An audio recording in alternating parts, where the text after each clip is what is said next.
Hey guys, Ryan Lutz here, and today I want to show you how we are mounting our inside out AKA tires.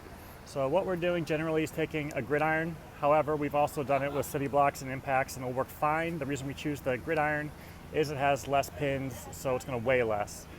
So that's the reason we're going with that. First steps, just so I don't omit this, make sure to punch holes. I do 4 holes around at 90, 180, 270, 360 degrees around the tire. And then you're going to want to inside out the tire. Then we're going to take some simple green on a clean microfiber. And the bead that you want to clean for this process is all this. This is what you want to clean.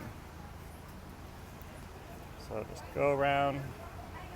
Try not to leave any residue. So once you go across, take a dry end of your towel. Just dry it up. And do the other side. Now I put my holes slightly off center for this, just because I didn't want it to necessarily go through the bar potentially. So I'll show you that once I put the foam in. Now the next thing about the foam though, I highly suggest you use used foam, maybe 20-30 minutes or more old, because the foam actually deteriorates a little bit, it gets a little bit smaller. The way we mount these, it's a little bit of a tighter fit, and if you try to use a brand new foam, you're going to really struggle to get it mounted. Now, if you do use brand new foam, what we did is we took, you can kind of see it, there's like a little bit of a half moon shape cut out in the middle of each rib. You can either do that, or you can take this entire bar off if you're using new foams. That's one way to also get the profile a little bit flatter and a little bit less. And then I actually trim the outside just a tiny bit, ever so slightly. This is just stuff that's going to help you be able to mount it a little bit easier. So then we're going to insert the foam into the inside outed gridiron here.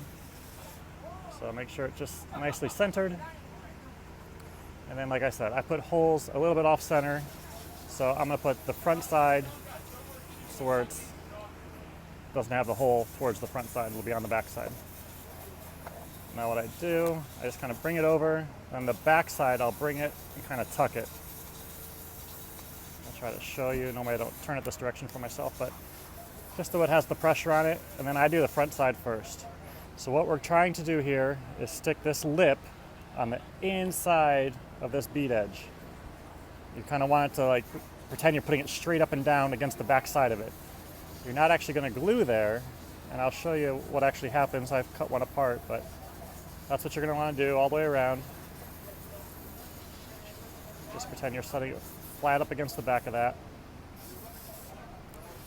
And on the back side you can still see I have it kind of tucked up and under. So make sure it stayed. Apply a little bit of forward pressure to get it to start to collapse on itself on the front, and then we can start adding bands. And you can kind of try to keep the band below this line right here. That'll help keep it from shooting off. Every once in a while you get a fun one that shoots 15 feet across the room and hits somebody in the face. Makes for some good comedy, but anyways, we'll add some bands until it starts to close up. So I'm taking about 4 or 5 for it to close pretty good. Now I can see some spots it's really tight, but others it's a little loose. I like to leave it fractionally loose to start adding the glue. So then I kind of just douse it with glue in there. Just fill her up. Go all the way around.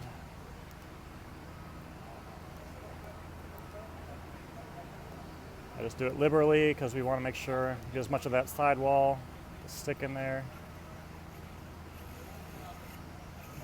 Okay, and then once it gets tight, I give it a good pinch. You start to see some glue flaring up here.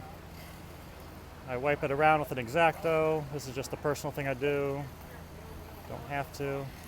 And then I will add another 1 or 2 bands to get it really tight. So 1. All right, and then we have it really tight there. If I have a lot of glue, I'll just, again, run it around a little bit. And then I'll set this one aside. And then I have this one ready so I can show you. We're going to pop it off. So we got a nice tight glue there. I'll start to press it all towards the back so we can mount the back side. And then same process. You're going to want to line that lip up on the very inside of that bead. You're trying to mount it to the back side of it flush. Now again, this is easier right now with a used foam. If this foam was new, this would be a lot harder process. So if you're finding it extremely hard with new foam, you might want to cut it a little bit more. But then again, I'm starting to pull it all. So that way when I put the bands on, it tightens up.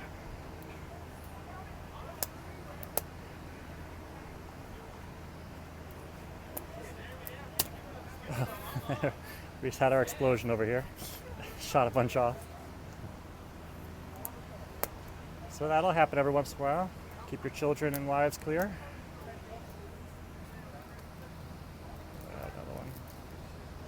Sorry about the delay, the malfunction there.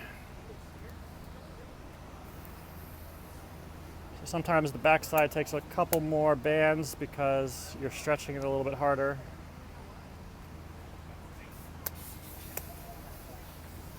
And again, once I get a number of them on, I'll start to try to roll the foam with my thumbs. Kind of do anything to get it to start to pinch a little bit tighter around the bead. Okay, you see like the one side's pretty tight, but the other side's got a little bit of a gap. But again, I'm just going to fill it with glue, and then I'm going to add some bands afterwards.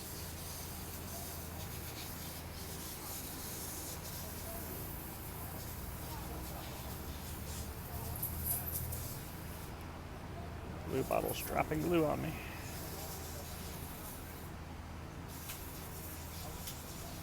Okay, now you can start to pinch it. Use the X-Acto, run it around, and then add a couple more bands.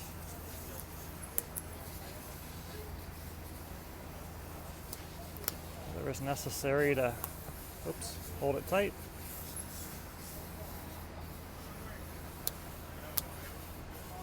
That looks pretty good, and we'll let it set till it dries, and that's how we're mounting our AKA inside out. So thanks for watching, guys, and come back for more next time. Thanks. Bye-bye.